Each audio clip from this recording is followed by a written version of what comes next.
bahaya sekali ini. Sudah mau dibuat komunitas anti Arab. Gila nggak? Sebetulnya dia mau benci Islam, mau bilang benci Islam nggak berani. Sender dulu Arab. Ujung-ujungnya ke Islam juga. Bisa proyeksi pendidikan nasional tahun 2020 sampai 2035, agama nggak ada situ. Pendidikan nasional bersandarkan kepada Pancasila dan kebudayaan nasional, agama hilang. Diprotes, kata menterinya, ya ini kan baru mengumpulkan data-data, baru permulaan, kan belum final. Penyisihan aja agama udah hilang, apalagi babak final. Keluar pula lagi kamus sejarah, dua tokoh Islam yang besar, Kiai Haji Hashim Asy'ari, pendiri NU, namanya nggak ada.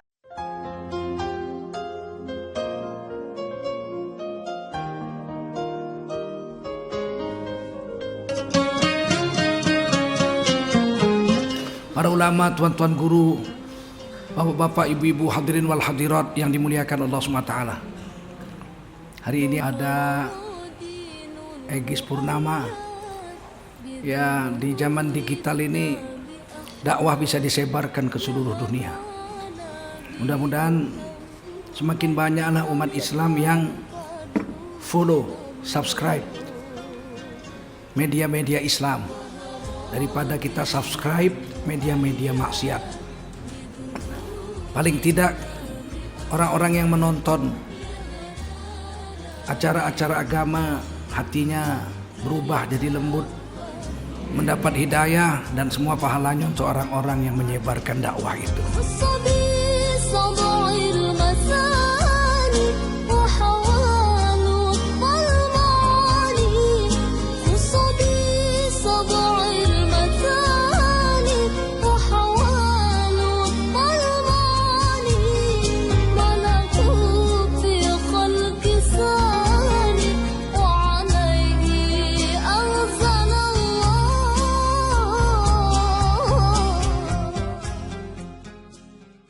Malaikat ada triliunan malaikat. Setiap 4 jari langit ada malaikat satu yang jaga. Berapa triliun itu malaikat? Yang wajib kita kenal 10. Yang wajib kita kenal namanya rukun iman berapa? 10 saja. Jibril, Mikail, Israfil, malaikat maut, Mungkar Nakir, Kiroman Katibin, Malik Ridwan. 10 itu wajib kita kenal namanya. Yang lain-lain nggak kenal kita pun nggak apa-apa, nggak berdosa. Tapi yakin bahwa malaikat itu triliunan banyaknya. Malaikat yang mencatat amal aja, subuh begini berangkat ke langit. Setorkan amal kita di kotak amal kita disimpan situ. Dan nggak pulang lagi sampai hari kiamat. Yang datang habis subuh nanti habis asar berangkat lapor. Yang datang habis asar berangkat habis subuh. Dan itu nggak pulang lagi. Sampai hari kiamat berapa banyak malaikat pencatat amal itu. Manusia aja sekarang 7,8 miliar. Kalau pencatat amal itu 2, Kiroman Katibin, berarti udah berapa? 7,8 kali 2, 15,6 miliar subuh, 15,6 miliar asar. Sampai kiamat berapa triliun itu. Banyaknya malaikat itu. Dari semua malaikat yang banyak itu, satu yang unggul. Yaitu Sayyidul Malaikah, malaikat Jibril alaihis salam. Unggul malaikat. Dari malam, begitu banyaknya malam, yang unggul adalah Lailatul Qadar. Lailatul Qadri khairum min alfi syahr. Ada satu malam yang disebut malam Qadar. Kalau dapat beramal di malam itu, lebih baik dari 1000 bulan. 83 tahun tuh. Nah, itu terserah Allah. Allah berhak untuk memilih makhluknya yang diunggulkan. Paham? Paham? Hari. Tidak semua hari sama. Ada hari-hari yang diunggulkan. Khairul yaumi tola'at alaihi syamsu yaumul jumu'ah. Hari yang terbaik semenjak matahari yang disinari matahari sejak awal dunia diciptakan sampai hari kiamat adalah hari Jumat. Itu hak Allah. Yang bilang semua hari sama saja. Siapa bilang? Ya Allah bilang beda kok, gimana? Rasulullah bilang beda kok, kita mau bilang sama. Kalau makhluk, malaikat, jin, manusia, binatang semua, Langit, bumi semua. Dari semua makhluk yang paling mulia adalah manusia. Laqad karramna bani Adam. Dari kami telah memuliakan manusia, yaitu anak cucu Nabi Adam. Kata Allah dalam Quran. Berarti dari semua makhluk yang paling mulia manusia. Kita ini manusia yang beriman lebih mulia dari malaikat. Malaikat kerja untuk kita, tahu? Malaikat catat amal. Amal siapa yang dicatat? Amal kita. Malaikat mencarikan rezeki. Malaikat Mikail. Mencari rezeki untuk siapa? Untuk siapa? Untuk kita manusia. Malaikat Jibril antar wahyu kepada para rasul dan para nabi. Untuk siapa? Hudal linnas. Petunjuk bagi manusia.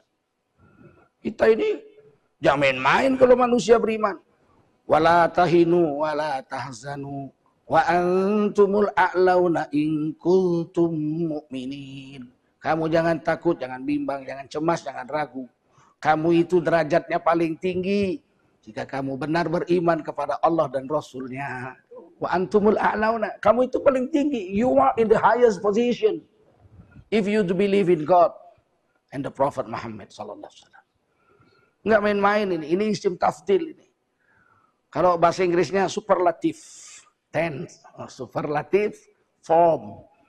Kamu itu paling tinggi, nggak ada lebih tinggi dari kamu. Hai manusia yang beriman. Makanya heran saya lihat orang Islam penjilat-penjilat. Kamu itu orang yang paling mulia di alam semesta ini. Jangan merendah-merendahkan dirimu, jilat-jilat sama kafir. Untuk dapat sedikit duit aja jilat-jilat. Lebih berharga satu orang beriman dibanding seluruh alam semesta ini. Di sisi Allah. Langit bumi ini nggak ada harganya kalau nggak ada orang beriman.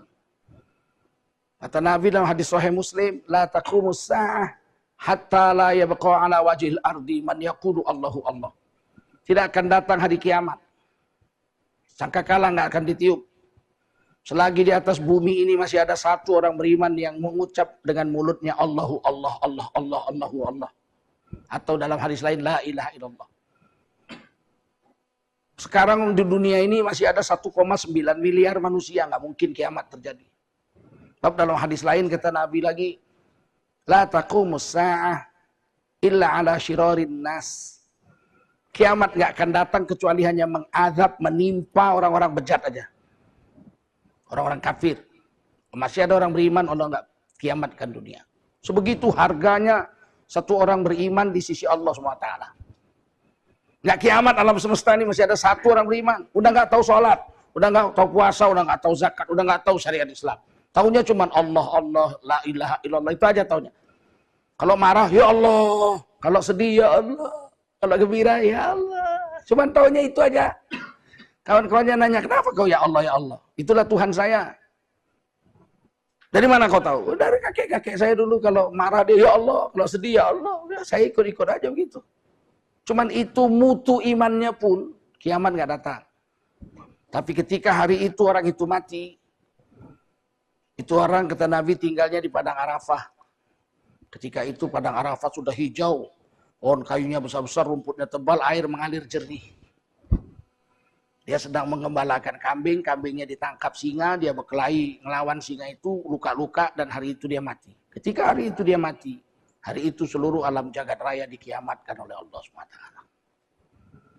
Allah berhak. Dari seluruh makhluk yang paling mulia manusia. Dari seluruh manusia yang paling mulia orang Arab. Itu hadis yang dilawan. Dari seluruh orang Arab yang paling mulia adalah orang Quraisy, Bani Quraisy. Dari seluruh Bani Quraisy yang paling mulia adalah Bani Hashim. Dari seluruh Bani Hashim yang paling mulia adalah baginda Rasulullah Muhammad sallallahu alaihi wasallam, Sayyidul Anbiya wal Mursalin. Itu hadis sahih. Nggak boleh kita benci sama Arab. Mereka manusia terbaik menurut Allah dan Rasulnya. Kenapa mesti orang Arab? Terserah Allah lah. Allah berhak memilih dari makhluknya siapa yang mau diunggulkan. Betul? Kalau mau saya yang mulia orang Cina dong. Orang ibu saya Cina. Tapi nggak bisa kita milih itu. Itu yang memuliakan siapa? Allah. Siapa yang Allah mau pilih itu terserah Allah. Nah, ini 10 tahun terakhir ini jahat kali ini orang-orang Indonesia ini. Disetir bagaimana membenci Arab.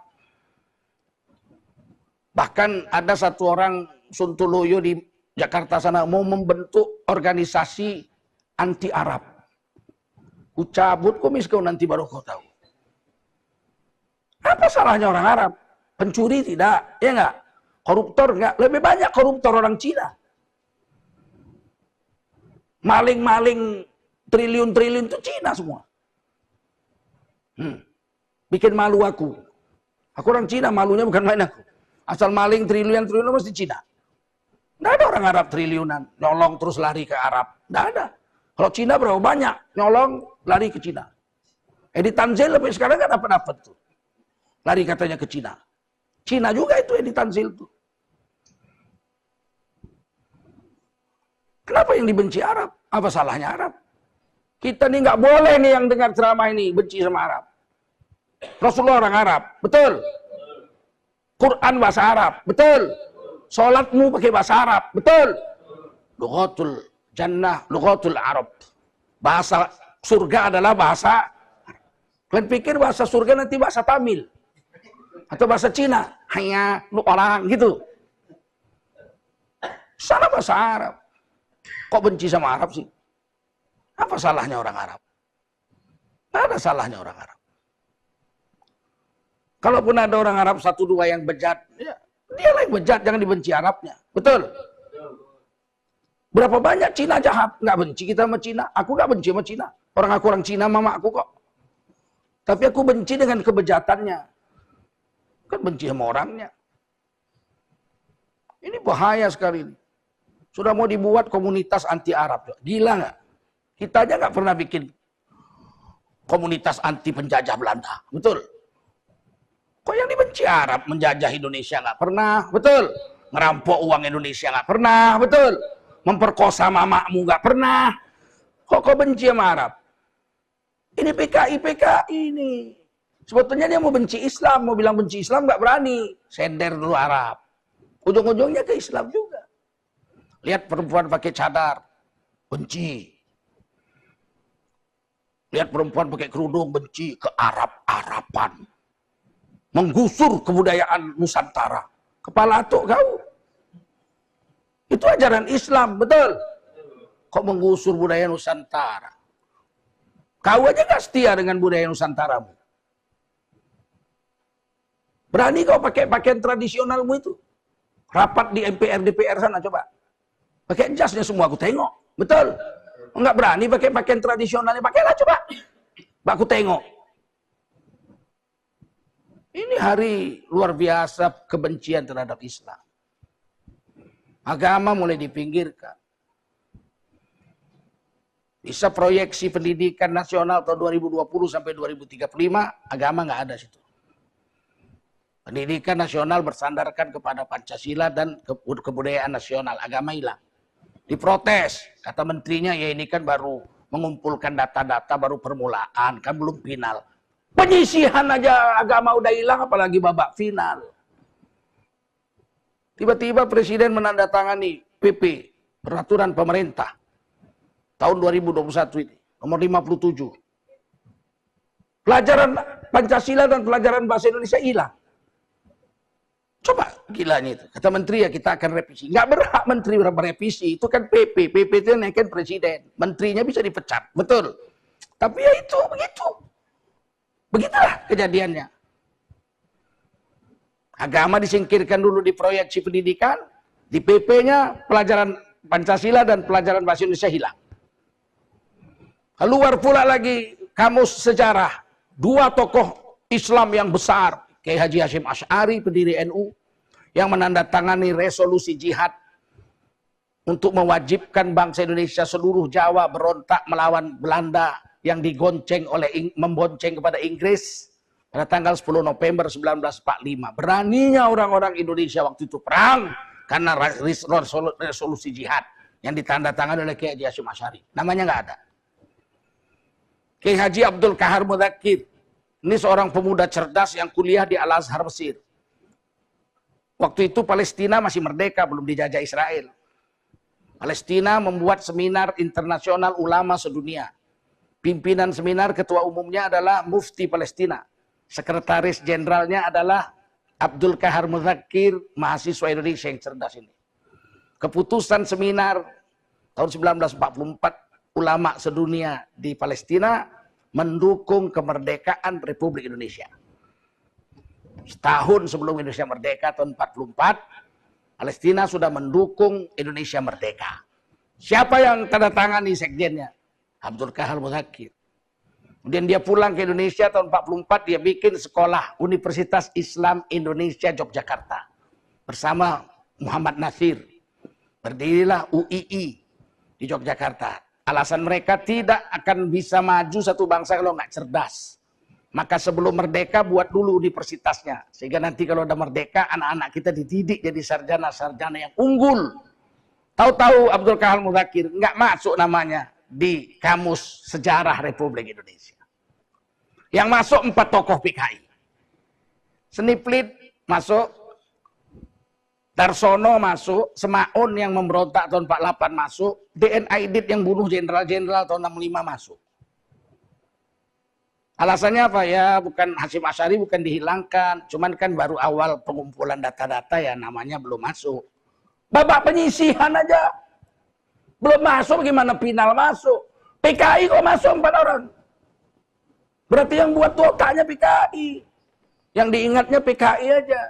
Ulama nggak dia ingat. Hati-hati kalian anak muda. 10 tahun ini luar biasa nih PKI ini.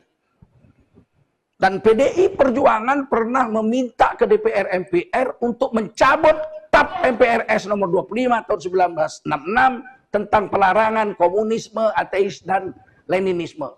Pernah mengajukan tahun 2003 PDI minta cabut. Kalah di footing aja, kalah di footing.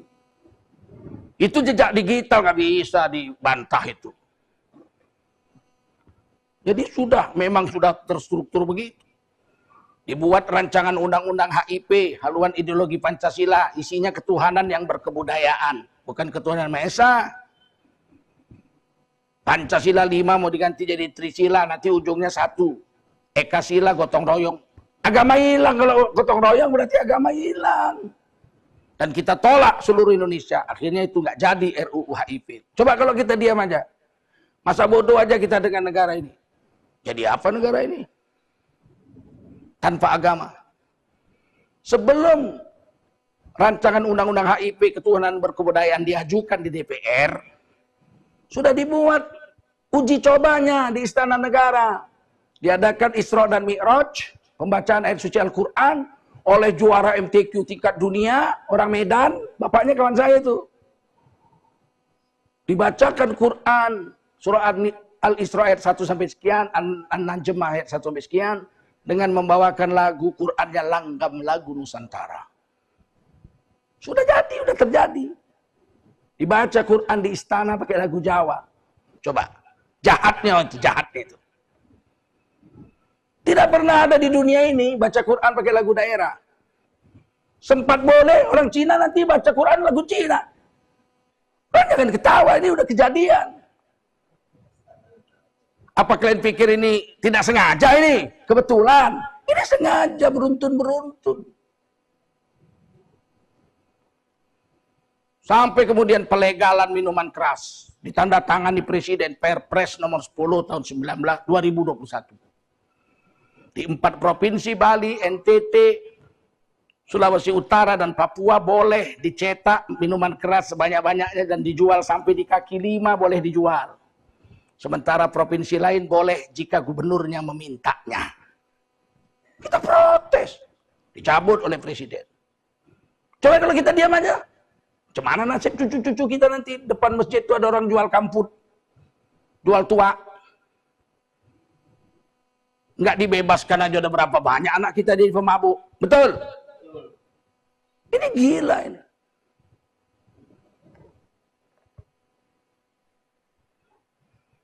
Kalau kita nggak memikirkan agama kita, saya khawatir 10 tahun yang akan datang Indonesia ini tinggal 50% orang Islam.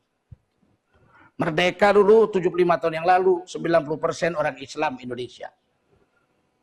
75 tahun merdeka, sensus penduduk terakhir orang Islam tinggal 87,2%. Telah murtad 3,8% orang Islam. dari 270 juta. 10 juta sudah kurang lebih orang Islam murtad selama 75 tahun di Indonesia. Jangan main-main. Sementara di Eropa, di Amerika tiap hari ada orang masuk Islam. Di sini 10 juta orang murtad dari Islam.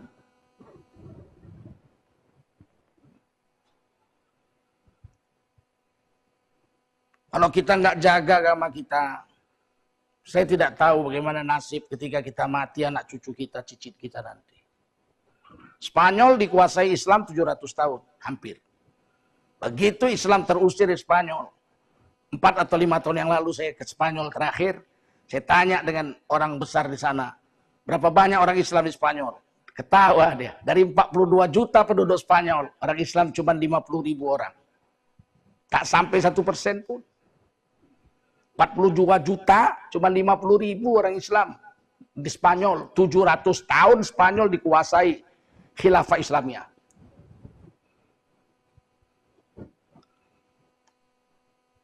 Oleh karena itu jangan terpengaruh dengan gerakan anti Arab.